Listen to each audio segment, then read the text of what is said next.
Hey guys, I was just thinking about guitar and playing and how people teach things and stuff in general.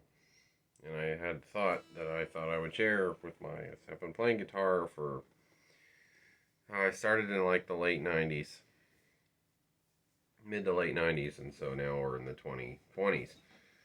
Um, so I guess that puts me like 90s, 2000s, you know, somewhere like I said, mid 90s. So about 20, 25-ish years. I'm no I'm no virtuoso by a long shot. I definitely still have a lot to learn, and like I can't even properly finger pick with all five fingers like I would like to, and I feel like that would open up so many doors, and take off so much work that I have to put in to play the instrument. In terms of what I do with my picking hand, um, I generally still play with a pick. I'll play with these fingers. I don't know if it's straight up traditional Travis style. But I generally, if I finger pick at all, it's usually these guys, and maybe I'll throw my ring finger in, and if I get really ambitious, I'll throw my pinky in there. I had my nails grown out for a little while, and that really did optimize my picking because I had five guitar picks attached to my hand. And I thought I bought years ago. I bought these metal uh, picks that I was told myself I'm going to practice with these, and I haven't done it. And so I'm, like, because if I have to keep my nails short, because I work a healthcare job, to keep nails short, because I find that I also was finding I was clawing people even when I didn't want to by having my nails long. So it's like, I don't know. It's a quandary. The musician, I'm not being paid to be a musician, I'm being paid to be a healthcare worker. So that's how that goes. In terms of like the fretting hand, I had a thought. I thought if I'm gonna play a scale, I'm going to do something like these fingers. Like this is gonna be where everything starts, and this will stretch as far as I'm able to stretch it. But I would the thing I told myself to seek effortlessness in your efforts. Work as smart as you can, rather as much as you work hard. Make sure you're combining that with working smart, and with that harmony, I think you will find optimization of whatever it is you're trying to get better at. In this case, guitar playing. Like just learning to, when I do a C chord, to kind of just touch into the low E string, so it's muted when I play a C chord, so that as much as I'm maybe should probably avoid playing the low E string at all and just start from the A string when I play a C, but so just kind of letting it touch. And I do that a lot in my videos. I always say, no, just let that finger rest. Let that finger, while you're doing a D second, say you're doing what I do, I did it with you, I don't even think about it. I've made it such a habit. I've got my middle finger rests in between the A and E strings, so those strings are muted. So if I do hit them, unless you're listening real hard, you probably won't notice me.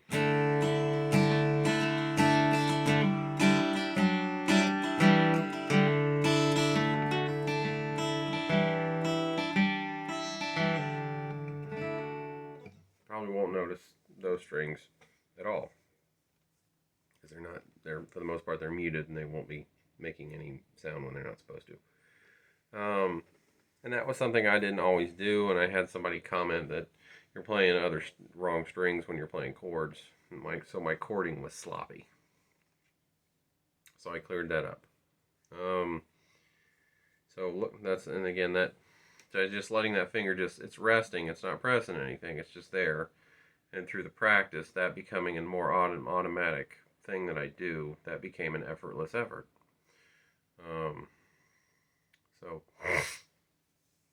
So that's what I do there.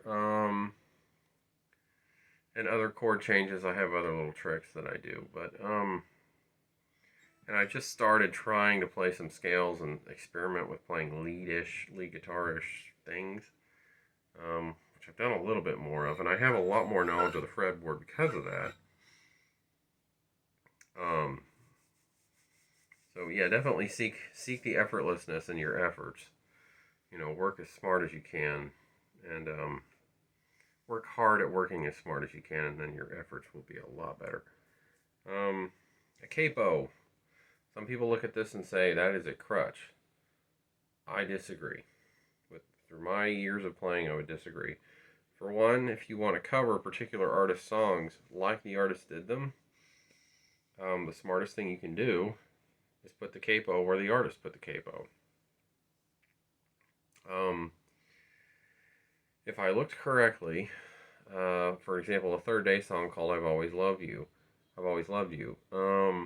If the tab book I looked at, I glanced at it, I haven't seriously looked at it, but the tab book said, I think it said capo on the second fret. Which I always thought, I was like, okay, the book is wrong. Because Mac Powell, when they play it, I'm pretty sure capo is on the 4th fret, so that his C chord becomes an E. And that really makes those chord changes a lot less efforts needed to do them. So I'm just...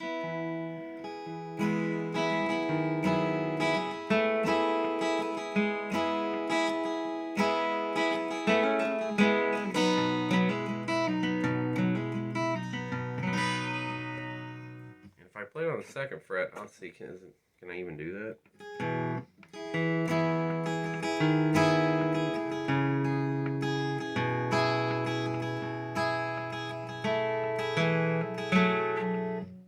Can I? Let's see.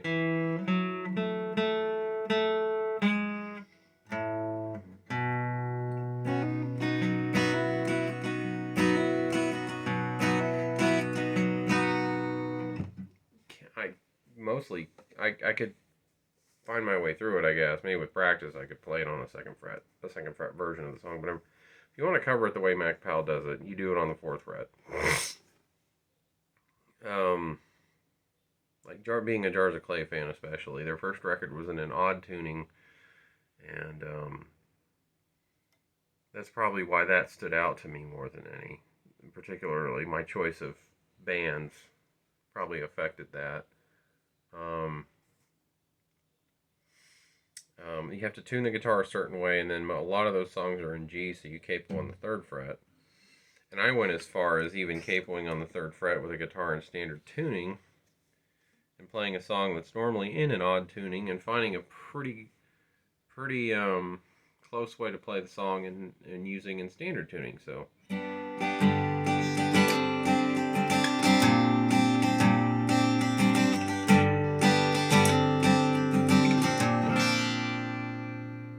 Those are the first few chords from a song called Sinking that Jars of Clay did. But if I was playing it the way Jars did it with the tuning, my fingers would be here, and then to get to that suspended chord, I would go up here. But I can do that here instead in standard. And then to play that G suspended with a B flat in the bass. So that's real interesting to me. I'm playing Love Song for a Savior, for those of you who know it, which I know is a select number. So, sorry.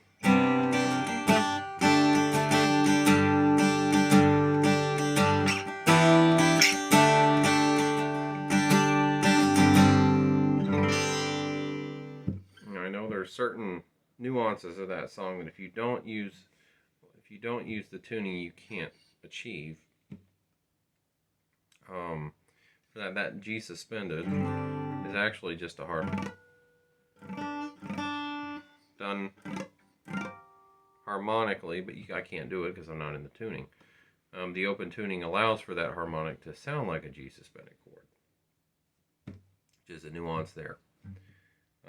But I can play a pretty close equivalent of that song without having to tune my guitar in an odd way or having another guitar set aside that's tuned in an odd way. And I feel like 90% of people, unless they're as serious a guitar player as you are, and as obsessed with jars of clay as I am, will notice the difference. Or they'll say it was darn close. Even the ones I would venture to guess that most people would say that's pretty close, and you didn't have to tune the guitar a weird way. Good job. If anything, I think most people might get compliments for that. So that takes away the effort of having to have another guitar set aside that's in a special tuning, ready to go, that you have to switch guitars real quick to do. Then all you have, if you do it my way, then all you have to do is pop your capo on the third fret when that song comes up and play with these shapes, and you'll sound pretty darn close to the original version. So that gets some more effort out of the effort. Get some effortlessness into the effort. To cover a song that one could play in a church service setting as a worship song. So things like that. That's just a big idea that I've found that I can apply to not only my guitar playing but any other art form I choose to engage in. Is try to simplicity is the key. For sure. It's an idea that I think a lot of people have found in their own journeys with things, is that don't work until you grind it to nothing. Work so you smooth out all the bumps. Smooth it out. Don't just eat it away to nothing. Smooth it. Just work it till it's smooth. So yeah.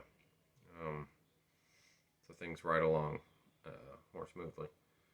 Yeah, I just wanted to share that because I don't think I've ever gave like advice or something on maybe guitar playing, and there's a few things in life that I qualify to give advice for, but I think guitar playing is one of them where I can tell you that and feel about 95 to 97% confident that what I'm saying is worth listening to in your time. So anyway, thanks for watching, and I rambled for 12 minutes, and thanks for staying for that. All right. See you later.